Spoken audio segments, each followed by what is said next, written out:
A line of flashing police lights illuminated the quiet neighborhood of Silverwood Heights, breaking the peaceful stillness. The scene was centered around a modest brick house with a well-manicured lawn, a place that had once been the epitome of family tranquility. It was now cordoned off with bright yellow crime scene tape, officers pacing back and forth, their breath visible in the cold air. The body of a man, later identified as a respected community mentor, lay lifeless on the floor of the living room.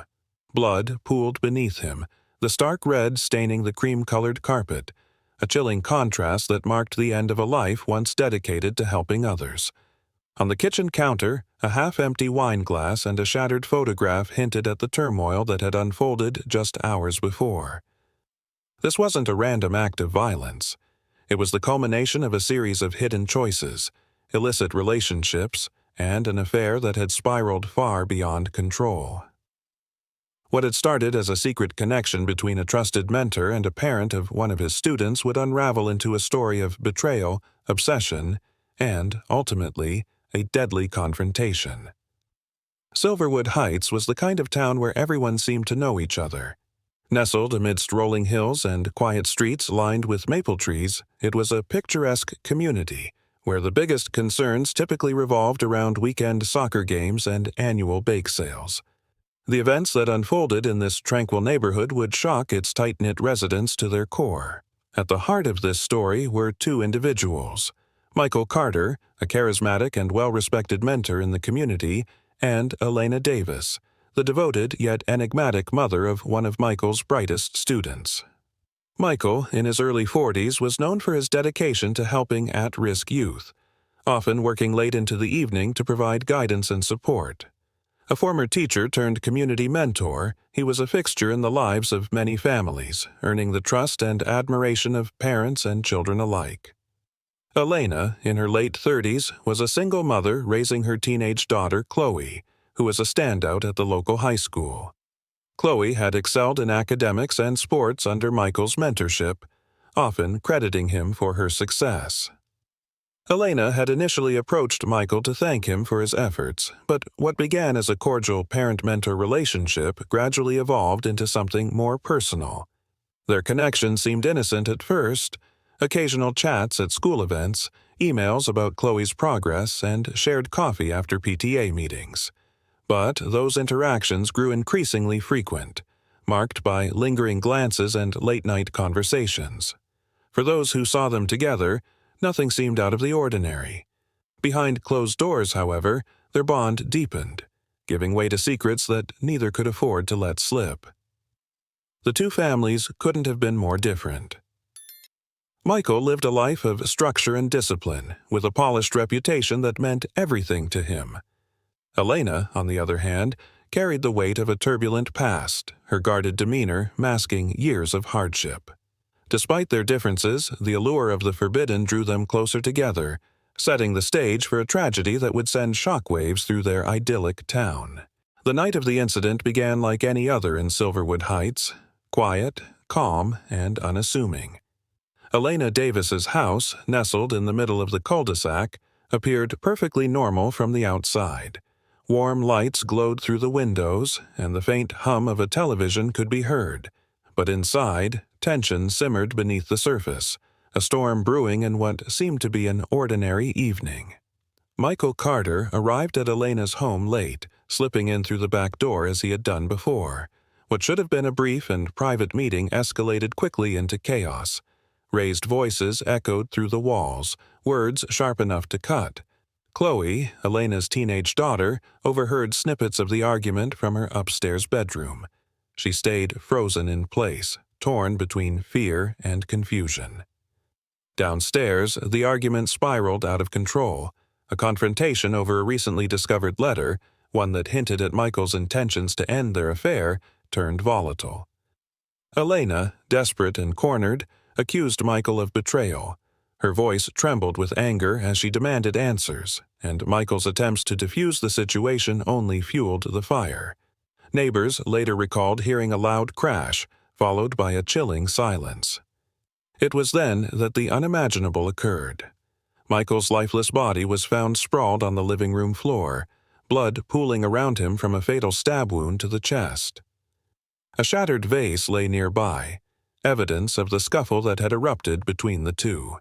Elena, panicked and trembling, stood over Michael's body, her hands stained with blood. She dialed 911, her voice shaky as she claimed the act had been self-defense. "He was going to hurt me," she repeated when officers arrived, her words desperate and disjointed. The scene inside the home painted a picture of chaos.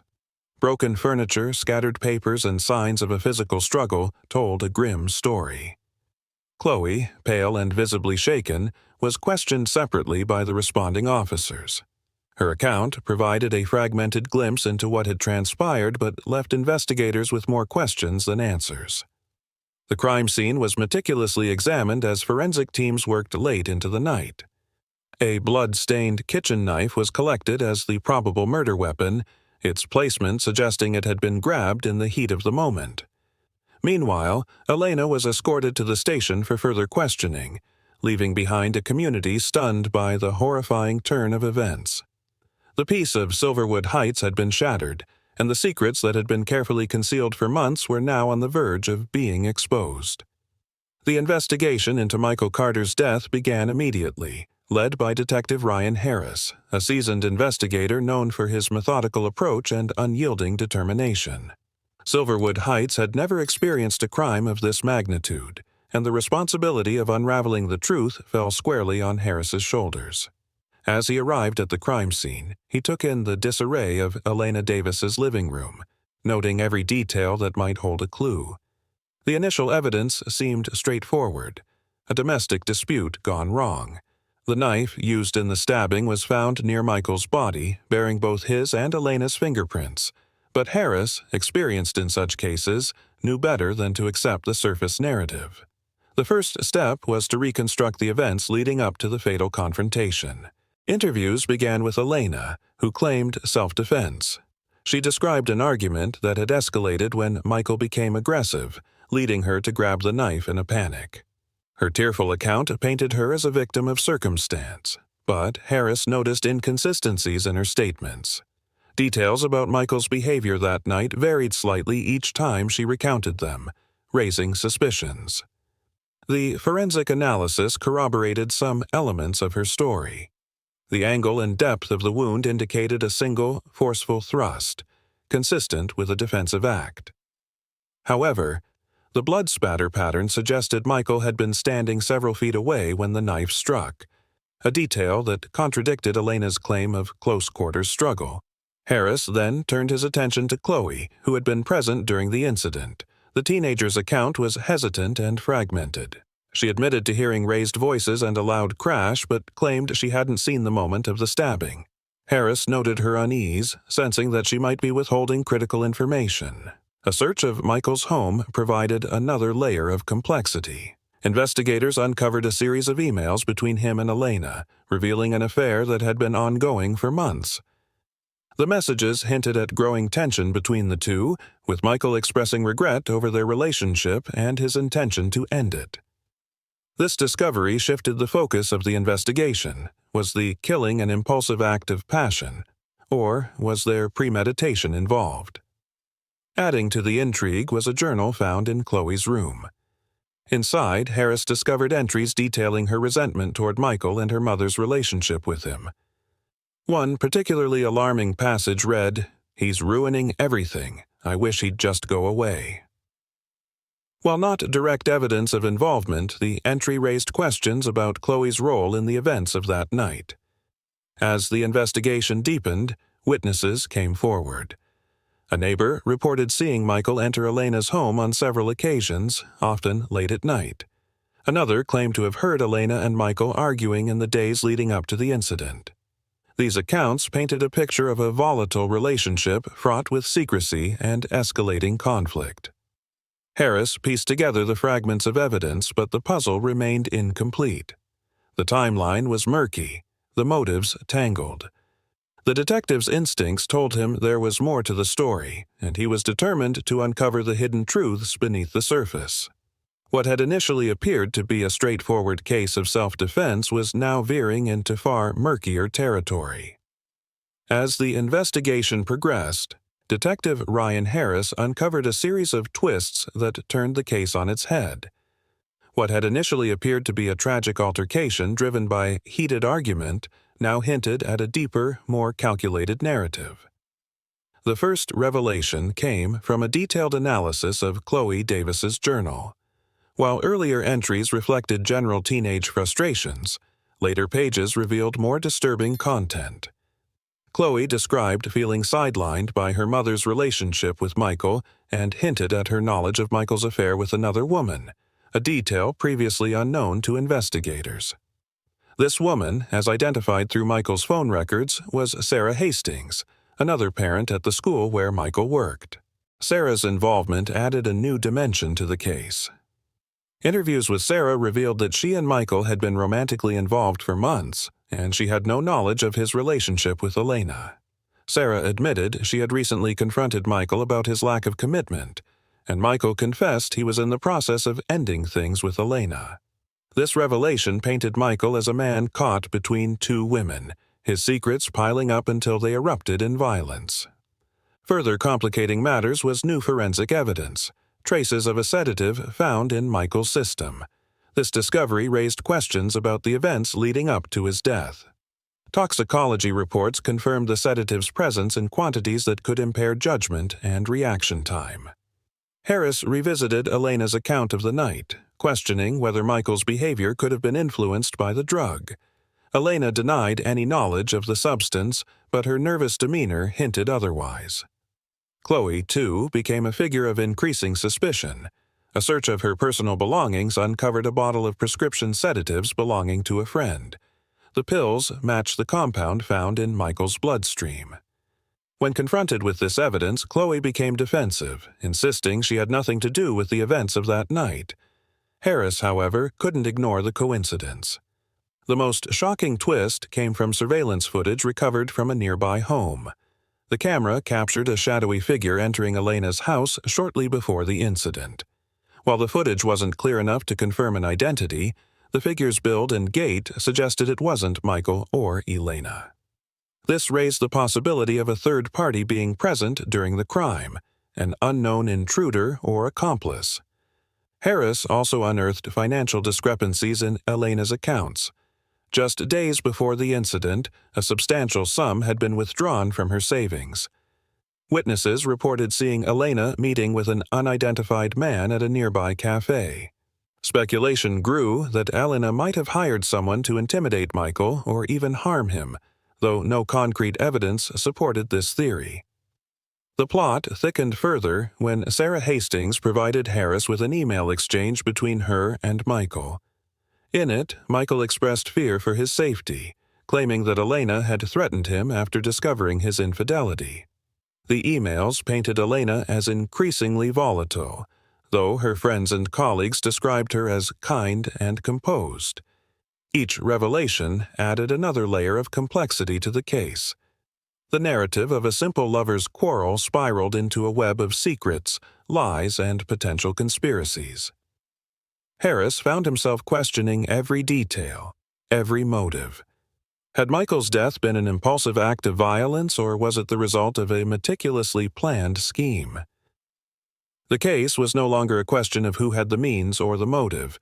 It was about piecing together the fractured timeline and identifying the true orchestrator behind the tragedy. The legal proceedings in the case of Michael Carter's death were as intricate and dramatic as the investigation itself. Elena Davis stood at the center of the courtroom, facing charges of second-degree murder and tampering with evidence. As the trial unfolded, it became clear that the prosecution and defense would paint starkly contrasting pictures of what had transpired that fateful night. The prosecution, led by Assistant District Attorney Lauren Kessler, opened by presenting a compelling narrative of premeditated violence. Kessler argued that Elena, feeling betrayed and humiliated by Michael's affair and intentions to leave her, had lashed out in a calculated act of rage. The toxicology report became a cornerstone of their case. The sedatives found in Michael's bloodstream, Kessler contended, were no accident. She suggested that Elena had drugged Michael to disarm him, creating an opportunity to confront him without resistance. The prosecution further highlighted the financial evidence, specifically the large withdrawal from Elena's account days before the incident. Kessler speculated that this money might have been intended to hire someone to threaten or harm Michael. Witnesses, including Sarah Hastings, testified about Michael's fears and the threatening emails he claimed to have received from Elena, reinforcing the narrative of her escalating instability. Surveillance footage of the unidentified figure entering the house before the incident also became a focal point. Although the footage did not conclusively identify Elena as the figure, the prosecution argued that it was consistent with someone acting on her behalf or under her orders. In their view, Elena had orchestrated a sequence of events that culminated in Michael's death. The defense, led by attorney David Lang, sought to dismantle the prosecution's claims by focusing on the chaotic and emotionally charged nature of the relationship between Michael and Elena. Lang emphasized that Elena had no prior criminal record and was a devoted mother and respected community member. He portrayed her as a woman overwhelmed by betrayal and manipulation, caught in a moment of self-defense. Lang argued that Michael's aggressive behavior, exacerbated by his double life and conflicting relationships, had created a volatile environment. The defense suggested that the sedative found in Michael's system could have come from another source, perhaps Chloe, who had access to the medication. Lang highlighted the bottle of sedatives discovered in Chloe's possession, casting doubt on the prosecution's timeline and intent. Chloe's role in the case became a contentious point during the trial. The defense called her to the stand, where her testimony appeared evasive and contradictory.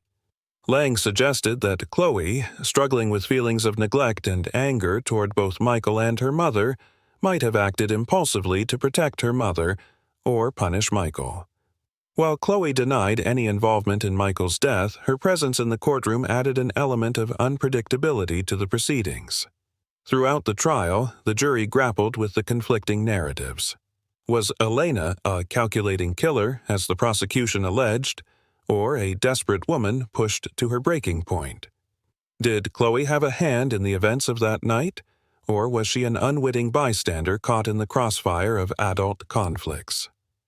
In a dramatic turn, the defense introduced an alternative theory. The unidentified figure captured on surveillance footage was neither Elena nor Chloe, but a third party, possibly someone connected to Michael's other romantic entanglements.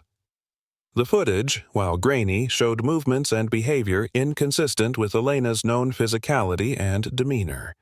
The defense argued that the figure's presence raised reasonable doubt about Elena's culpability. Closing arguments brought the trial to an emotional crescendo. The prosecution urged the jury to focus on the evidence of premeditation and Elena's motive, asserting that she had the means and opportunity to commit the crime. The defense countered by emphasizing the lack of direct evidence linking Elena to Michael's death and the unanswered questions surrounding Chloe and the mysterious intruder. The jury deliberated for 4 days, wrestling with the case's complexity and competing theories. Ultimately, Elena was convicted of voluntary manslaughter rather than second-degree murder, reflecting the jury's belief that the crime was not fully premeditated, but driven by heightened emotions. She received a sentence of 12 years in prison, with the possibility of parole after 8. The trial's conclusion left the community divided. Some viewed Elena as a victim of circumstance, while others saw her as a manipulative figure who had let her emotions spiral out of control. Chloe, who remained under scrutiny but faced no charges, became a symbol of the case's lingering ambiguities. In the end, the courtroom drama brought no true resolution to the tragedy. The questions of what truly happened that night, and why, would haunt everyone involved for years to come. The tragic story of Michael Carter's death and the intricate web of betrayal and deception that led to it reached its conclusion in a manner that left an indelible mark on everyone involved. The legal proceedings may have provided some answers, but they could not erase the pain and confusion surrounding the case. Elena Davis began her sentence in a state correctional facility, serving the consequences of her actions. Her conviction of voluntary manslaughter reflected the jury's acknowledgement that, while her actions were not premeditated murder, They were driven by recklessness and overwhelming emotion. Elena's time in prison was marked by attempts at reflection and redemption.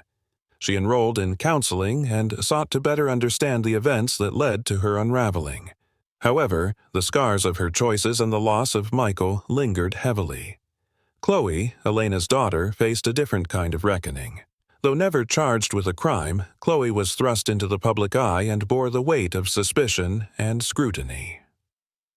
Her relationship with her mother was strained, but she continued to visit Elena in prison, searching for closure and understanding. Over time, Chloe sought therapy to process her own role in the family's fractured dynamic and to rebuild her life.